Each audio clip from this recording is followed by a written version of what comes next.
మూర్తి గారు ఏంటి పరిస్థితి? ఈ సినిమా హ్యూజ్ సక్సెస్ వచ్చింది, జనాలకు బాగా రీచ్ అయిపోయింది. నెక్స్ట్ ఏంటి? నెక్స్ట్ సినిమా మీద ఆలోచిస్తా. సినిమాలు ఉన్నాయి, నెక్స్ట్ చేయాలని కంటిన్యూ అవుతుంది. Four scripts lined up. టైంని బట్టి, పరిస్థితిని బట్టి, సిచ్యువేషన్ బట్టి, నాకు టైం సహకరించడాన్ని బట్టి, మా మేనేజ్మెంట్ కోఆపరేషన్ బట్టి. అంటే నేను ఈ రోజు ఇప్పటికిప్పుడు నేను జర్నలిజాన్ని వదలలేను. నాకు జర్నలిజం బ్లడ్లో అట్లా కొడుతుంటుంది. సో నేను ఇమీడియట్ నేను జర్నలిజాన్ని వదలలేను. సినిమా అనేది నా ప్యాషన్. దాన్ని పర్స్యూ చేయడానికి నా కోర్ ఏరియా జర్నలిజాన్ని వదలకుండా చేయడానికి, బ్యాలెన్స్ చేయడానికి ట్రై చేస్తాను. ఓకే అయితే ఓకే, లేదంటే immediate first priority journalism. Okay, same నేను రెండు బ్యాలెన్స్ చేయగలిగాను నా మేనేజ్మెంట్ సపోర్ట్ వల్ల, మద్దతు వల్ల. చూద్దాం. ఓకే, ఎన్ని ఇయర్స్ అవుతుంది సార్ జర్నలిజంలోకి వచ్చి? 30 ఇయర్స్. 30 ఇయర్స్ అవుతుంది ఆల్మోస్ట్ 95. 29-30 ఇయర్స్. ఆల్మోస్ట్ మీరు డే 1 నుంచి క్వశ్చన్ చేయటం ఉన్నట్టుంది కదా? వాళ్ళు ఫస్ట్ ఇంటర్వ్యూలో క్వశ్చన్ చేయడం వల్ల నన్ను సెలెక్ట్ చేసుకున్నారు. ఇంటర్వ్యూలో నేను క్వశ్చన్ చేశాను, ఇది ఇలా ఎందుకు ఉంటుంది, అదే లేకుండా. ఓకే, మరి ఈ 30 ఇయర్స్లో మీకు థ్రెటనింగ్స్ కానీ లేకపోతే నా జీవితంలో భాగం. అంతేనా? వాళ్ళకి బోర్ కొట్టాలి, నాకు బోర్ కొట్టదు. మేజర్గా జరిగిన సందర్భాలు ఉన్నాయేమన్నా? చాలా ఉన్నాయి.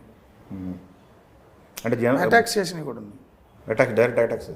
క్లోజప్ ఉంటే చూడమండి మీ కెమెరామెన్. ఓకే, కట్ ఉంటుంది, నర్వ్ కట్ చేశారు. ఎస్, అది కనపడుతుంది బ్లాక్గా. చాలా అటాక్స్ జరిగినాయి. బట్ నేను మారను. భయమే లేదా?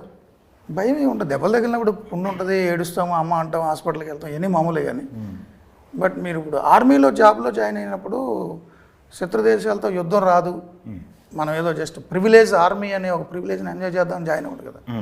వాడు జాబ్లో జాయిన్ అయినప్పుడే వాడు యుద్ధానికి ప్రిపేర్ అవుతాడు. రోజువారీ ట్రైనింగ్ కూడా అలాగే ఉంటుంది. ఎనీ టైం ప్రిపేర్డ్గా ఉండాలి. ఓకే, సో దానికి భయాలు ఏమి ఉండవు. భయం వేస్తే అసలు ఆర్మీలో జాయిన్ అవ్వద్దు, యూనిఫామ్ సర్వీస్లో జాయిన్ అవ్వద్దు, జర్నలిజంలో జాయిన్ అవ్వద్దు. ఓకే, నేను ప్రిపేర్డ్. ఎక్కువ కాలం అటాక్ జరగకపోతే కూడా నేను తప్పు చేస్తానంటే నేను జర్నలిజం సరిగ్గా చేయట్లేదు అనిపిస్తుంది. సో అది పెద్ద నేను ఎంచుకున్న మార్గం రాళ్ల మార్గం, పూల మార్గం కాదు. పూలు పడితే బోనస్, రాళ్ళకి అలవాటు పడిపోయింది. అక్కడ రాళ్ళు లేకుండా పూలే ఉన్నాయనుకో, నా పాదాలు ఏంటి ఏదో తేడా ఉంది అనిపిస్తుంది. మీకు ఎప్పుడు అనిపించలేదా? ఓకే, సిస్టమ్కి మరి క్వశ్చన్ చేస్తున్నారు, సిస్టంలో భాగమే మనం అవుదాం అని చెప్పి అనిపించలేదా ఎప్పుడన్నా? అంటే పాలిటిక్స్లోకి రావాలి, పాలిటిక్స్ కానీ. నేను ప్రశ్నిస్తానండి. ప్రశ్నించడం కోసం నేను ఉన్నా. ఇప్పుడు కొంతమంది ద్వారా కొన్ని అవుతాయి, కొంతమంది ద్వారా కొన్ని అవ్వవు. సో నేను ప్రెజర్ గ్రూప్గా ఉంటా. సొసైటీని క్వశ్చన్ చేస్తూ ప్రజలకి ఉన్న సమాచారాన్ని ఇవ్వడం కోసం నేను తెగించి నా పని నేను చేస్తాను. దానిలో భాగంగా పదవులు వస్తే నాకు వద్దు, నేను దాన్ని ఫిట్ కాను. మీరు గమనిస్తే నా గురించి మీరు అబ్జర్వ్ చేసి ఉంటే నేను పాలిటిక్స్లో ఒక్క పూట కూడా పనికిరాను. వన్ డే పక్కన పెట్టిన ఒక పూట కూడా. ఓకే, ఎందుకని? మీకు రాజకీయాల్లో ఉండాలంటే కొన్ని వందల మందిని మేనేజ్ చేయాలి, మ్యానిపులేట్ చేయాలి, అండ్ చాలా ఓపిక ఉండాలి, సహనం ఉండాలి. ఆడు తిట్టినా పడాలి, ఇటు తిట్టినా పడాలి, వాళ్ళకి దండం పెట్టాలి, వీళ్ళకి దండం పెట్టాలి. మన్ని అభిమానించే వాళ్ళే మన మీద ప్రేమ కొద్దీ నువ్వు ఇలా చేసావు అలా చేసావు అని వెళ్ళిపోతానంటారు. లేదు, కొన్ని ప్రలోభాలు పెట్టాలి, ఆ హామీలు ఇవ్వాలి, ఈ హామీలు ఇవ్వాలి. నా వల్ల కాదు సార్, నాకు పదవి వద్దు. నేను జీవితంలో ఏ పదవి తీసుకోను. నేను చిన్నప్పటి నుంచి ప్రభుత్వ పాఠశాలలో చదువుకున్నా, అంటే ట్యాక్స్ పేయర్స్ మనీతో నేను చదువుకున్నా.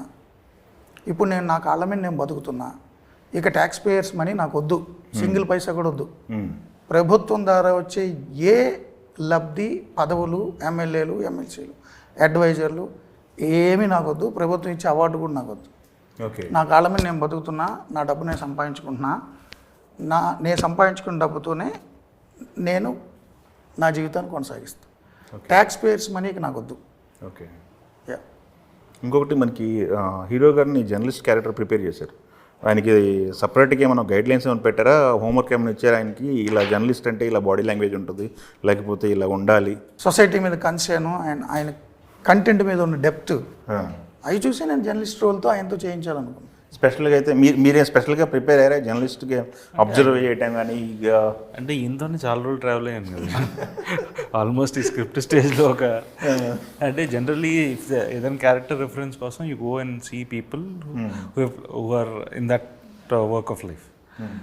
ఇక్కడ పక్కనే ఉంటే ఆయన అబ్జర్వ్ చేస్తే సరిపోద్ది. ఇంకా ఫ్లోలో కొన్ని సీన్స్ కూడా మార్చాం basically. He has a different person outside. So he's a bit jovial, సరదాగా ఉంటారు అన్ని. So that also we try to inbuilt in the hero's character. Okay, అంటే మీ క్యారెక్టర్ త్రూఅవుట్ సీరియస్ అయితే ఉండదు, సీన్ తగ్గట్టు సన్నివేశం తగ్గట్టు ట్రాన్స్ఫర్ ఉంటుంది. It will be fluctuations in the character. Okay, I won't say you'll సడన్గా స్లాబ్ స్టిక్ కామెడీ లాగా ఏమైనా ఉంటుందని చెప్పను, కానీ there'll be a satire. Okay. అంటే నేను ఇంట్లో కూడా చెల్లితోటో మేనగోళ్ళతోటో బల్లలు కొట్టి అరిచి నేను కేకలేను కదా. అది నా వృత్తి అంతే. నా వృత్తిలో నేను క్వశ్చన్ చేసేటప్పుడు సొసైటీ మీద కన్సర్న్ కొద్దీ భావోద్వేగాలు ఉంటాయి. సో 9 to 10 నేను షో చేసి 10 తర్వాత ఇంటికి వెళ్ళి కూడా బల్లలు కొట్టి ఏం చేస్తాను సార్, నేను నా లైఫ్ నాకు ఉంది కదా, పర్సనల్ లైఫ్. మీరు ఎప్పుడైనా ఫీల్ అయ్యారండి ఈ సిస్టమ్ గురించి ఏదైనా సంఘటన మిమ్మల్ని ఇబ్బంది పెట్టి కానీ బాధపడిన సందర్భాలు ఏమైనా ఉన్నాయా? యాక్చువల్లీ అన్ని లేవు కానీ, but the main thing is voting and అంటే పీపుల్ షుడ్ ఓట్ అనేది అయితే that is one concern I have. కొన్ని ఊర్లో నాట్ ఈవెన్ 50%. సో ఇప్పుడు ఒక ఎగ్జామ్ రాయాలంటే 35% పాస్ మార్క్. అవును, 100కి రాస్తే ఇప్పుడు 100% ఓటింగ్ అవ్వాల్సిన దాంట్లో 50% అయితే దాంట్లో 30% వచ్చినట్టు గెలిస్తే పాస్ కూడా అవ్వట్లేదు కదా. అండ్ దెన్ అగైన్ మళ్ళీ ఒక 4 ఏళ్ళు బాధపడతాం కూర్చొని ఓట్ వేయకుండా, ఏంటి ఇలా పెంచేసారు రేట్లు ఏంటి ఇదేంటి. So you should vote. See it is your right.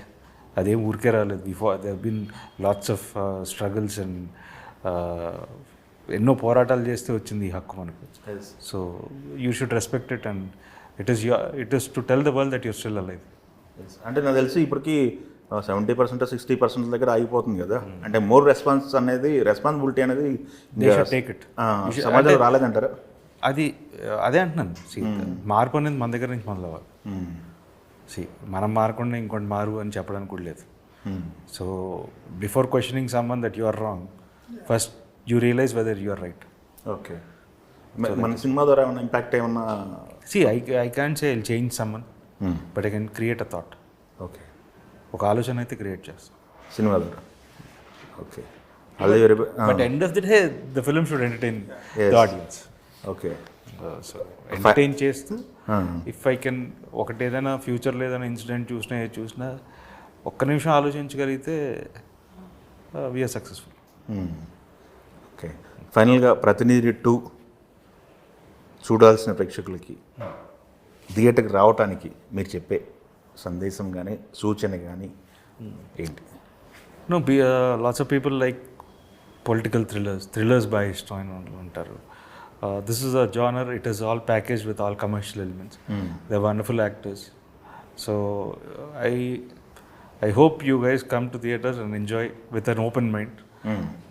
Nara అని కాకుండా రోహిత్ అనే వాడి సినిమా అని come and see with an open mind. Okay. Then also if you feel then probably you'll if you see with an open mind you'll understand it better. You'll see it as a movie. Okay. Meenmutty గారు? అంటే ఎవరేమనుకున్నా కానీ ఈ సినిమాలో ఇది ఉంటుంది అనుకున్నందుకు మీరు అనుకున్నది ఉందో లేదో చూడడానికి రండి. లేదు ఈ సినిమాలో ఇది తీసేసి ఉంటాడని కోపంతో ఉంటే తీసేనే లేదు కోపడడానికైనా రండి. ఇష్టపడడానికైనా ద్వేషించడానికైనా చూసి ఇష్టపడండి, చూసి ద్వేషించండి. ఆల్ ది వెరీ బెస్ట్ అండి. 25వ తారీఖు ఎన్నో రోజులు లేదు. మళ్ళీ రిలీజ్ తర్వాత ఒకసారి కూర్చున్నాం. Sure. All the very best అండి. Thank you Babu.